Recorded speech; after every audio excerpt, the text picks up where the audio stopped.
जय शिल प्रभुपाद नाना शास्त्र विचारणैक निपुणौ सद्धर्म संस्थापकौ लोकानां हितकारिणौ त्रिभुवने मान्यौ शरण्यकरौ राधा कृष्ण पादार विंद भजना आनंदेन मत्तालिकौ वंदे रूप सनातनौ रघुजुगौ श्री जीव गोपालकौ. This is segment 14 of the sound education. It takes a realized consciousness to experience the full range of sound. Or otherwise, gradually one may go from Vaikari to Vaikari plus and then Madhyama, then Vaikari Madhyama plus Pashyanti, or Vaikari, Madhyama, Pashyanti and Para all together in their own level. The seers who can comprehend the four stages of sound are known as Manishi. Mana means mind. Manishi means one who is able to fully use the capacities of the mind. One who is dictated by the mind to run behind the sense objects is just the opposite of this. Phalam tektva manishinam. In the Bhagavad Gita, Krishna uses this word manishi.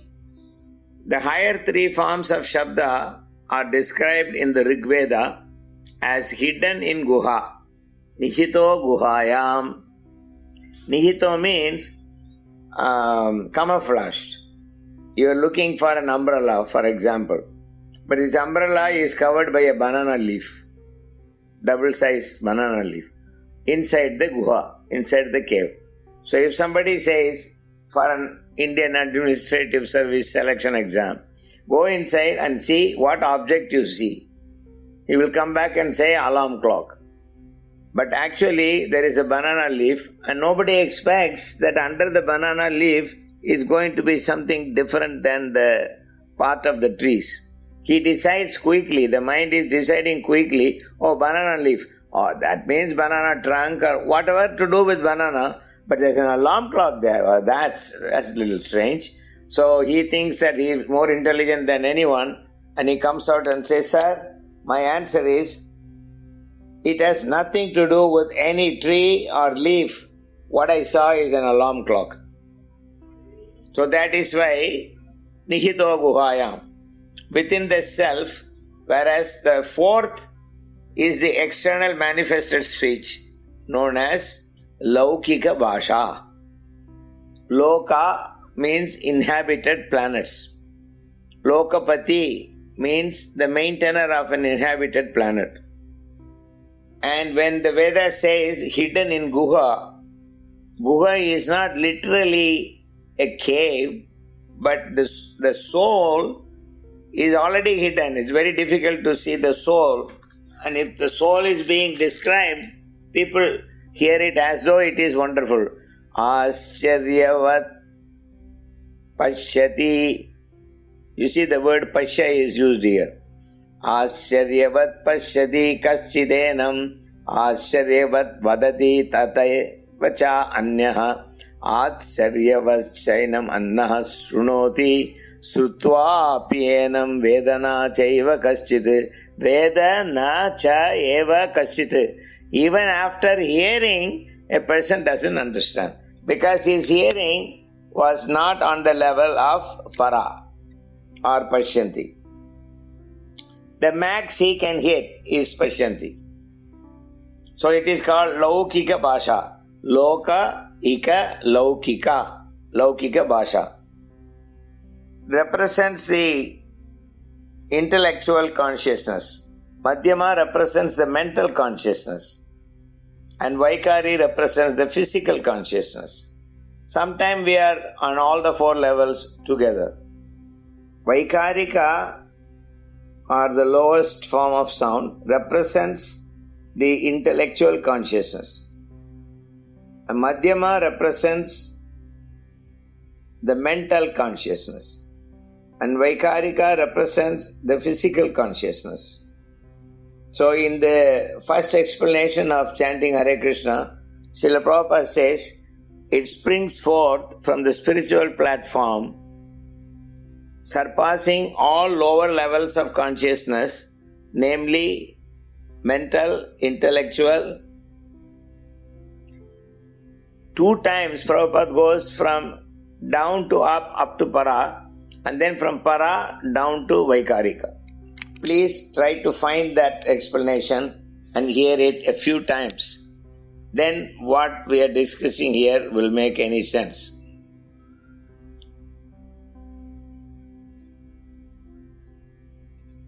Those who are learned and who have the true knowledge define sound as that which conveys the idea of an object.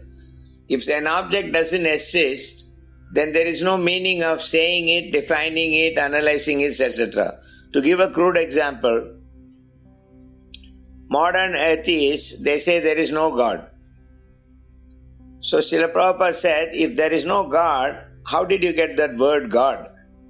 No, some people believe that there is a God, so I got it from them. So, those who believe there is God, their definition you are taking, and you are saying, you having no definition, there is no God. So, you are not supposed to be standing on the stage for any intellectual argument. You are unfit.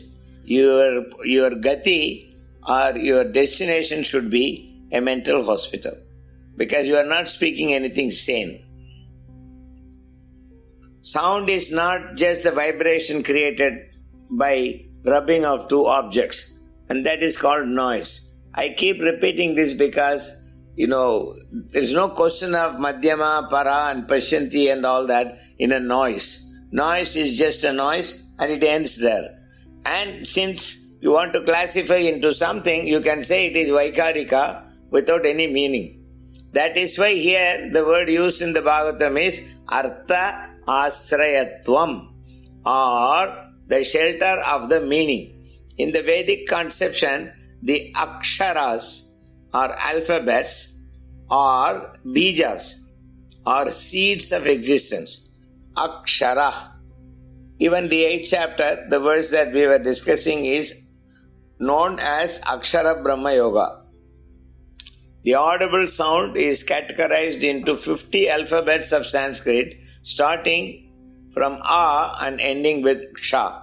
Hence, the alphabet is called Akshara, which literally means infallible or supreme. Akshara is also a synonym for Pranava, Om.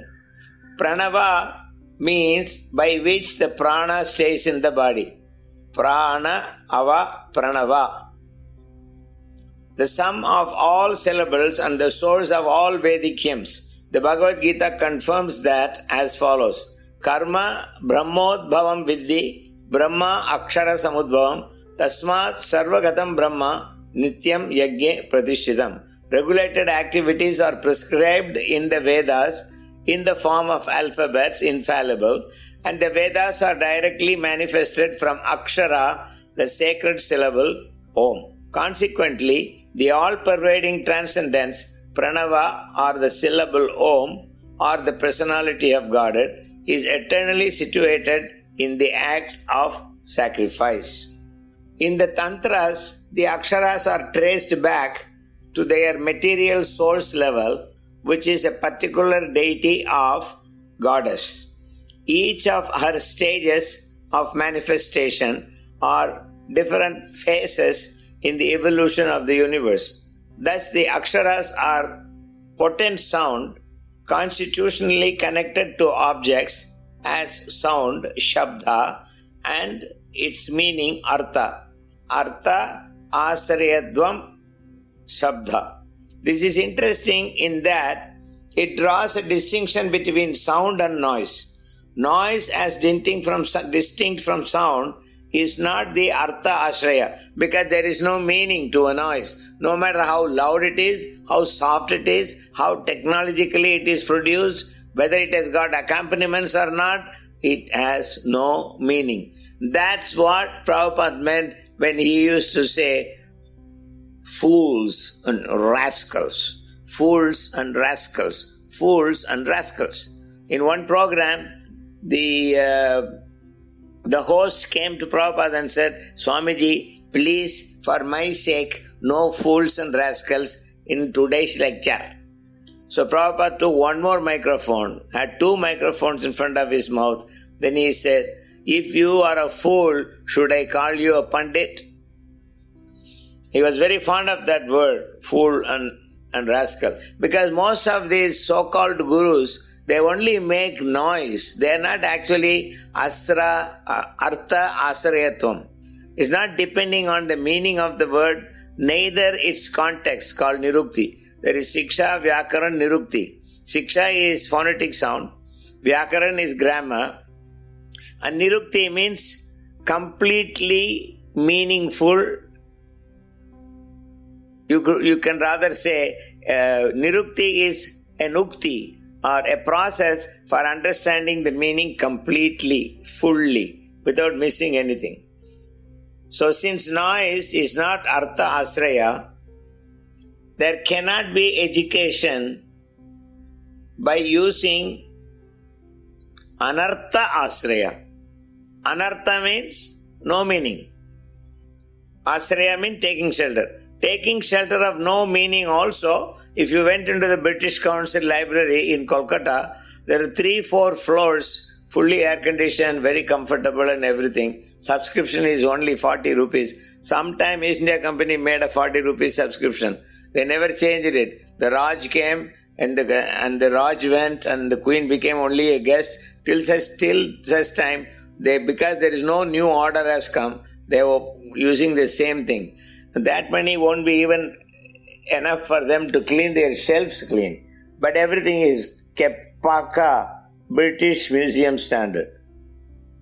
Sometime, anybody who is hearing this, sometime, please take the trouble to go to Theatre Road or Shakespeare Sarani, and there you find, in front of a 3-star hotel, there is the original British Council Library. This is just opposite to the Sri Aurobindo Society Ashram. In the Theatre Road, there is also another thing to be seen by you people, because the subject matter we are discussing, they have seminars on it sometimes. Anyway, so we go further. Asraya is to communicate the results of a scientific inquiry. Scientific writing must have of a high standard because it is related with the process of gaining knowledge for the learned as well as the new learners. In ancient era, specific writing methodology was adopted by the scientists to prepare standard and highly scientific manuscripts in the field. Tools such as Tantra Yukti, techniques for writing and decoding treatises.